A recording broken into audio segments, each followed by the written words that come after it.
Discomfort Challenge. In het leven geroepen door Martin, also known as Veldvaardigheden. Nou, in ieder kan hij geheel vrijblijvend aan meedoen.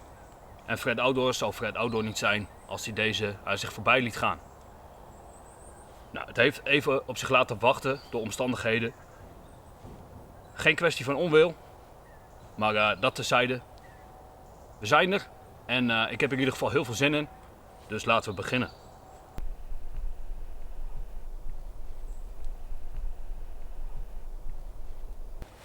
Oké, een container.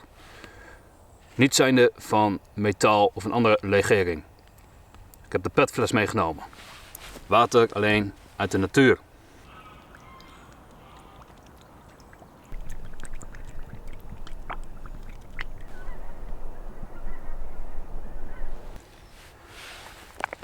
Een stukje kipfilet meegenomen voor vanavond.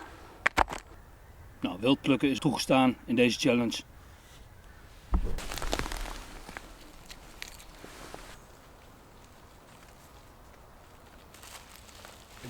Mocht als bonus 3 kleine vuilniszakken meenemen of 1 hele grote. Oké, een one-tool optie. In dit geval heb ik voor mijn survival mes gekozen. Vuur. Alleen primitieve of geïmproviseerde of deels defecte vuurmethodes mogen meegebracht worden. Nou, ik heb voor een primitieve methode gekozen, namelijk de vuurboog. Geen tondels of kunstmatige tondels meenemen van huis. Alles dient uit de natuur verzameld te worden. Een stukje bescherming, handschoenen. Ik heb mijn buitenjas heb ik aan. Muts en een warme top. Oké, safety in training. Ik heb mijn eerste hulpkit meegebracht. Niet geheel onbelangrijk. Accublok met laders. Een zaklamp. En een telefoon. En de haversack om alles in te stoppen om het mee te brengen. Oké, maak een natuurlijk onderkomen. Een van de eisen voor deze challenge. Nou, cover, beschutting. Een van de meest essentiële survival prioriteiten. De locatie waar je je begeeft, let op je eigen veiligheid. Zoek een beschutte plek uit. En let op deadfall en widowmakers. Nou, hier heb ik niet echt natuurlijke vormen qua beschutting. Dus we start from scratch. En daarom wil ik het lekker kis houden. Keep it simple stupid. En heb ik ervoor gekozen om een van de 2 meest bekende survival shelters te bouwen. Namelijk de V-shape debris-hut.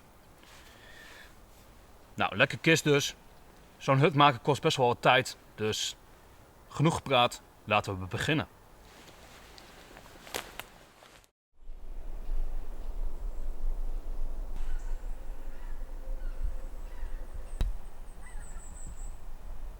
Oké, zo'n hut bouw je in 4 fases. Nou, fase 1, het skelet, de fundering. Nou, deze balk hier, die moet betrouwbaar zijn, hufteproof. En de rest van het hout is allemaal debrishout, wat me heel weinig moeite heeft gekost om te verzamelen.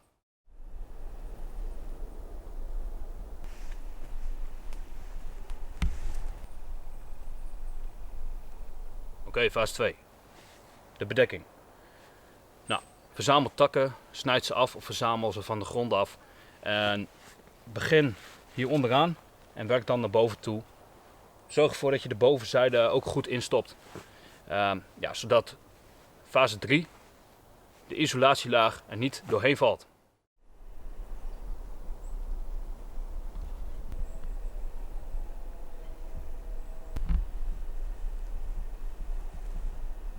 Fase 3, een hele intensieve fase. De isolatielaag, heel belangrijk. Nou, gebruik alles wat in je omgeving is en wat je kunt gebruiken. Bladeren, dode grassoorten, nou, in mijn geval mos, om een isolatielaag te maken. Nou, wat ik al aangaf, heel belangrijk. Heb niet de illusie dat bij fikse regenbuien dit je droog houdt. Maar het is wel een stukje beschutting en in combinatie met andere survival prioriteiten, indien mogelijk, ja, is dit echt een lifesaver.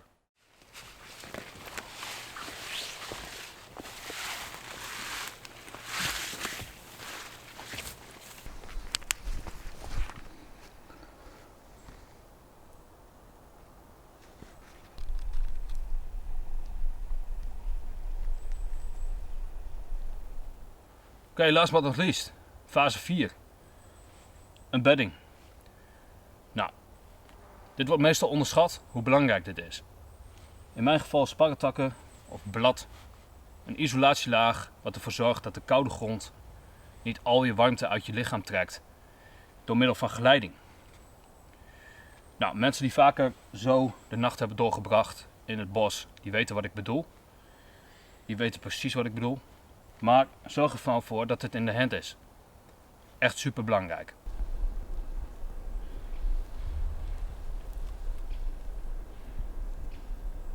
Oké, het survival shelter staat. Nou, daar ben ik blij mee. Intensief. Ik heb een droge bek en ben inmiddels 2,5 uur verder. Maar zoveel tijd kost dat nou eenmaal. Nou, ik heb het kist gehouden wat ik al aangaf. En dit is een van de 2 meest voorkomende survival shelters. Dus naast de lean-to, de briehut. Maar deze zitten aan 2 kanten dicht. Dus je hebt aan 2 kanten beschutting. En in deze denk ik dat het goed is. Nou, het is inmiddels volop herfst. En het is overal zeiknat. En het gaat vannacht koud worden. Dus dat brengt mij bij de volgende prio. En dat is vuur.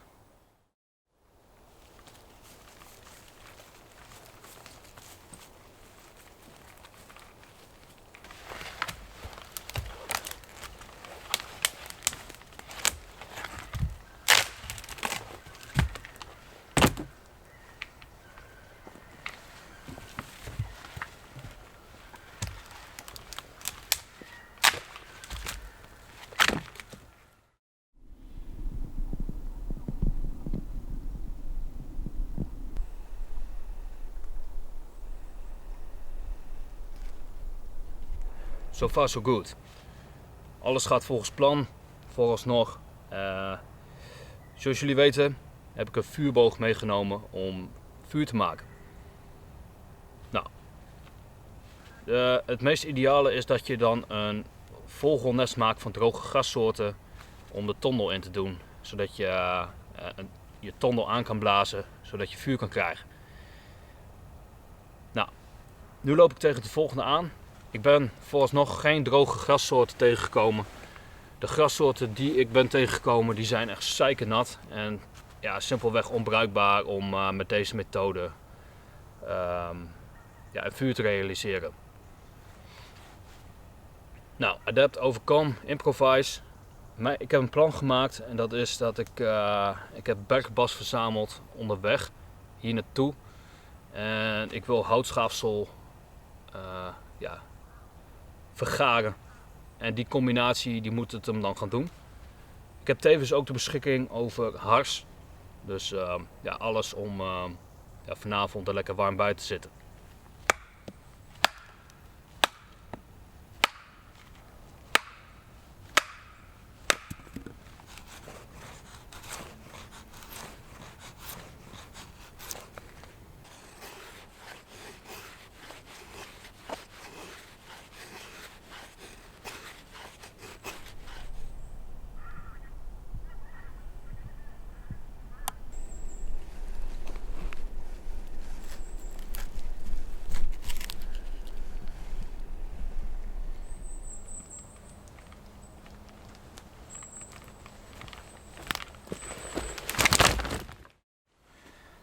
Oké, ik ben wat wezen struinen en wat wezen sprokkelen. Alles wat ik kan gebruiken gaat mee. Voor nu heb ik een vogelnestje gemaakt van wat takjes. Nou, verre van ideaal. Ik ben echt benieuwd of dit gaat werken in combinatie met de tondels die ik heb verzameld. Nou, wat dat gaat, komt die discomfort wel naar voren nu. Dit is de eerste keer dat ik dit op deze manier ga doen. Normaal gebruik ik dus droge grassoorten voor de vuurboog. Dus ik denk dat het goed is. Ik vermaak me tot nu toe op een top. Ik vind het echt leuk. En ik ervaar ook een stukje gezonde spanning. Of dit allemaal gaat werken en of het allemaal gaat uitpakken zoals ik het wil. Ik heb wat brandhout verzameld. En wat overigens kletsnat is. Alles is zeiknat hier. Wat amakhout. Redelijk droog. Het is nog niet voldoende. Er moet nog wat meer bij. Dus ik ga nog even een rondje maken.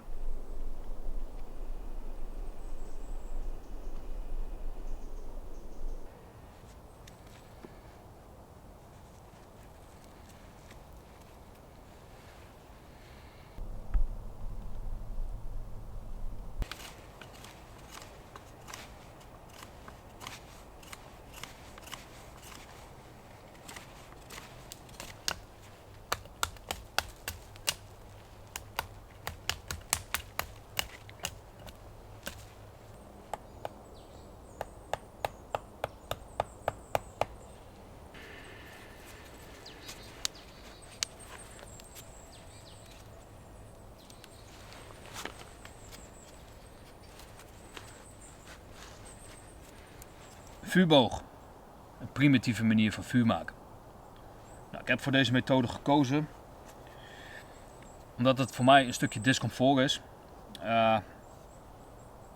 Ik ben hier simpelweg niet vaardig genoeg op, of zelfverzekerd genoeg op, om mezelf te garanderen van vuur. Nou, dat heeft ook met omstandigheden te maken natuurlijk. Ook al ben je vaardig. Dus daarom is dit voor mij echt wel een discomfort vuurmethode. Nou, ik ken de basisprincipes van deze methode, maar daar is ook alles mee gezegd. Ik heb het een paar keer gedaan. Martin die gaf ook al aan, beoefen de methode die je meebrengt het bos. Beoefen die thuis. En dat heb ik gedaan met succes. Echter had ik toen een vogelnest van droge grassoorten. Nou, dat is nu niet het geval. Dus ik heb nu niet de garantie dat het nu ook lukt. Nou, wederom komt het discomfort tot zijn recht. We gaan het meemaken.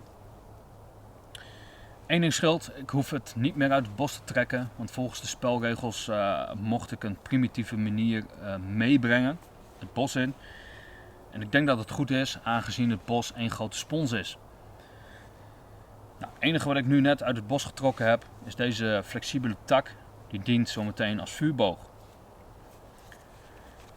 Nou, ik heb een aantal voorbereidingen getroffen en we gaan dus eventjes een poging wagen zometeen.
shit.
Oh, lekker.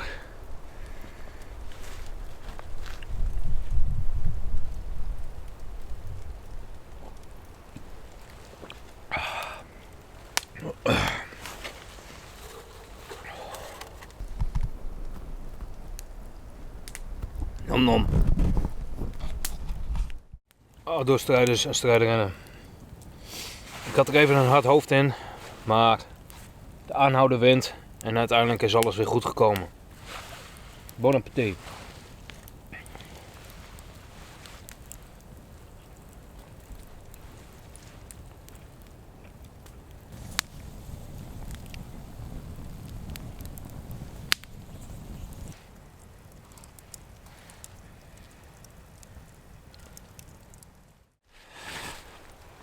Oké, ik ben in mijn onderkomen gekropen. Maar waarom de Discomfort Challenge? Nou, wat Martin al aangaf in de aankondiging van de challenge. In ons dagelijks leven ervaren we bijna geen discomfort meer. Ja, je loopt naar de koelkast en je grijpt daar een fles frisdrank uit de koelkast of weet ik veel. Of een magnetronmaaltijd. Je jenst die magnetronmaaltijd in de magnetron en binnen 6 minuten is het ding klaar en je kunt eten. Nou, op deze manier ervaar je een stukje discomfort. Het is allemaal weer goed gekomen. Kiele dit keer. Maar ik ben blij dat het allemaal op spootjes terecht is gekomen.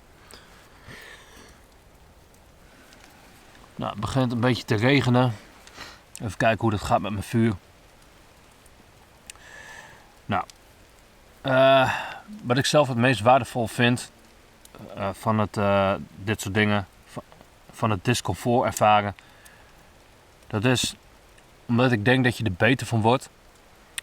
Maar ook omdat je de dingen die je normaal zo vanzelfsprekend vindt, weer leert te waarderen. Nou, op dit soort momenten dan door het discomfort te ervaren, leer je het weer waarderen. Het maakt je een beter mens. En dus dat. Ik ga even met mijn vuur bezig en dan denk ik dat ik even mijn rust pak. Kijken hoe dat gaat. En tot zover.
autostrijders en strijderinnen. Ik heb alles netjes opgeruimd en de Discomfort Challenge zal zo tot een eind komen. Nou, het zal over een uur ongeveer licht worden, maar daar ga ik verder niet op wachten in deze natte meuk. Ja, de Discomfort Challenge. Op het nippertje vuur kunnen maken. Ik wou bijna de handdoek in de ring gooien wat dat gaat. En het is uiteindelijk toch gelukt. Weliswaar met een klein beetje cheaten met het toiletpapier wat ik bij me had. En wat zaken uit de eerste hulpkit. Ik hoop dat het door de vingers wordt gezien. Nou, dat is ook een stukje survival. Alles wat je mee hebt gebruiken om uiteindelijk de doelen te behalen. En dat is weer gelukt. Ik ben goed de nacht doorgekomen. Met vuur. Alleen in de ochtend had ik het wat fris. Nou, het onderkomen heeft zich goed gehouden. Dus alles is weer gelukt. Nou, ik heb me prima vermaakt. Een hele leuke challenge. Martin, bedankt daarvoor. Super tof om te doen. Ik ga op huis aan. Ik hoop dat jullie de video leuk vonden. Laat het me maar weten. En dan zeg ik tot de volgende challenge. Mooi.